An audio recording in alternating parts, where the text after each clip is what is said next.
Does the Imperial Steel Company fit your mental picture of a corporation? It's big business, but do corporations have to be big business? Take Renneker's Incorporated, a drugstore. Corporations aren't always big, are they? And not all corporations are businesses. Consider, for example, Fairview Incorporated. A town is not a business, is it? What about schools and colleges? They are often corporations, as are many churches, hospitals, and other non-profit organizations. But business makes up the great majority of corporations, whether small or large. Incorporation is one way of organizing a business. It is one form of business ownership. Imperial Steel Incorporated has many of the legal rights of a person. It owns the land and buildings and equipment. It can buy and sell property. It can borrow money. It can sue in court and be sued. It carries on a business. Imperial Steel, along with thousands of other legal persons, is a part of our daily living. It is a member of our society. Yet it is not simply this property, nor is it a human being or a group of human beings. It is Imperial Steel Company Incorporated, with stock owned by people in widely scattered places.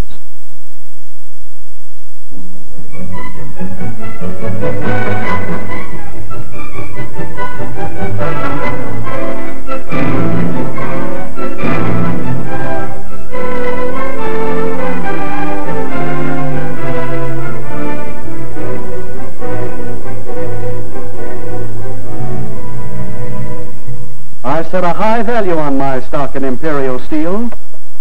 It pays good dividends. It's a sound investment. And now you advise me to sell it. What kind of a lawyer are you, Sid? Well, you'll have to raise the cash somehow, and I think the stock's the best way. Your books show clearly that the store is in no position to pay for all this new equipment and decorating. So, you and your partners are each personally liable for the whole amount. My partners. You know very well they haven't got anything more to put into this business. Just because I have this stock and a little property, I have to come to the rescue or we'll be sued. Just as I told you when this partnership was formed. Each partner is personally liable for any debt or commitment to the store. As a partner, you are legally bound by such contracts to the limit of your personal assets. Partnership. How'd I ever get into this? I was a lot better off in the days when I ran the business myself. Fairview Clothing Store. Walter Brown, proprietor.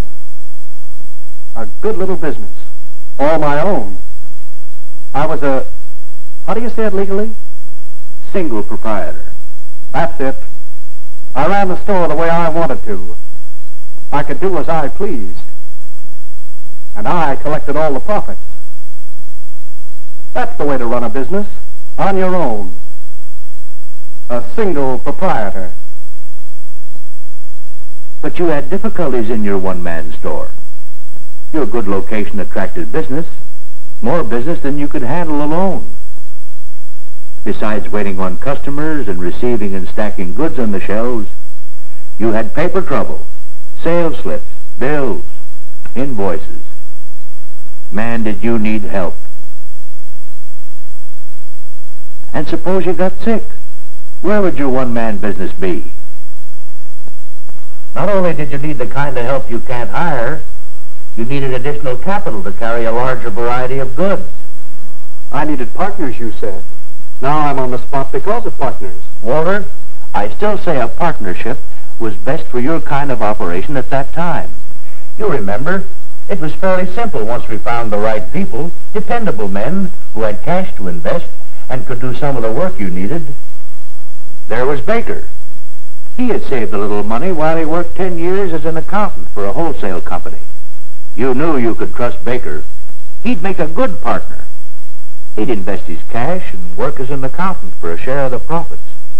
And then there was Johnson. He could also invest a little money.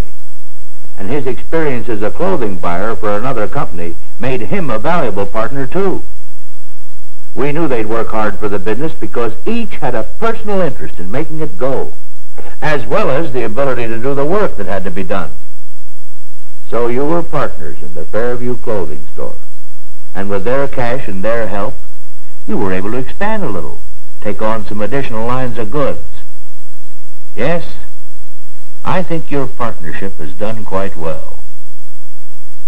I suppose so. At least we did well, until Johnson made the deal for those expensive modern fixtures and new storefront, and signed commitments for more than our ready cash. He was just talked into more than we can handle right now. We'd like to modernize the store like that. But where is the money coming from? Johnson signed the contract. I have to pay for it.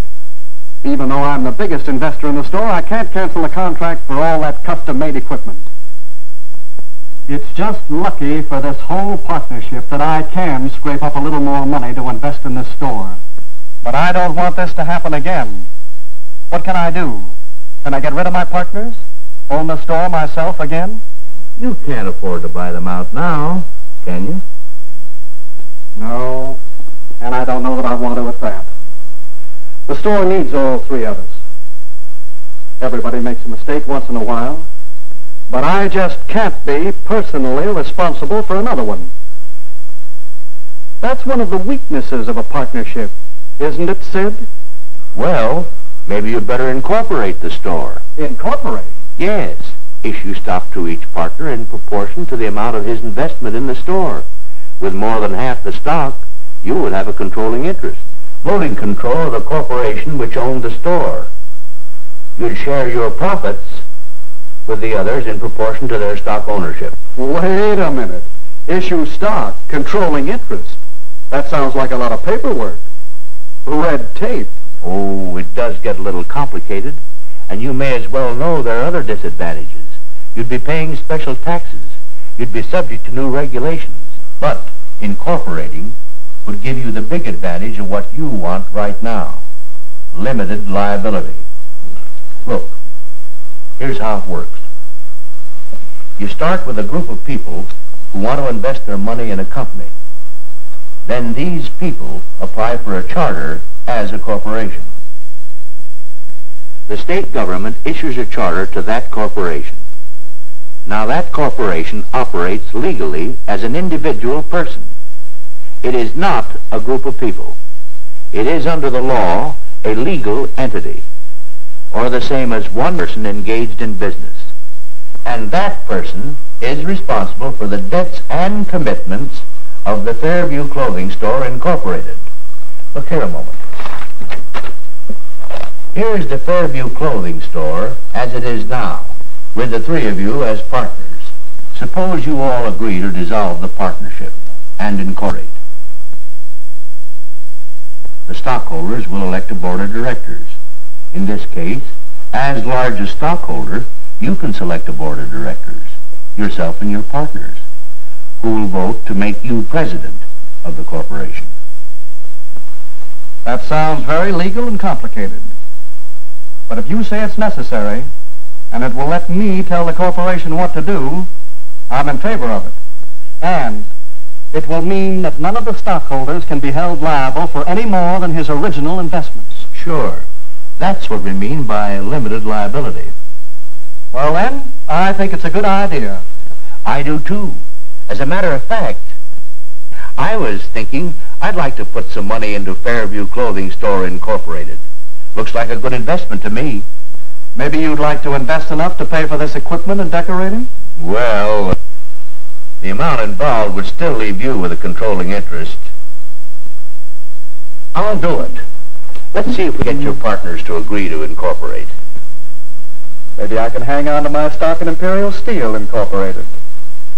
Yes, Mr. Brown will remain one of the many owners of Imperial Steel Company Incorporated, because the stock of this company is offered on a stock exchange to the general public known as an open corporation. Like many large open corporations, Imperial Steel is not controlled by any one person. Stock shares are bought and sold as large and small investments of many people. The management of the company is handled for the stockholders by the elected board of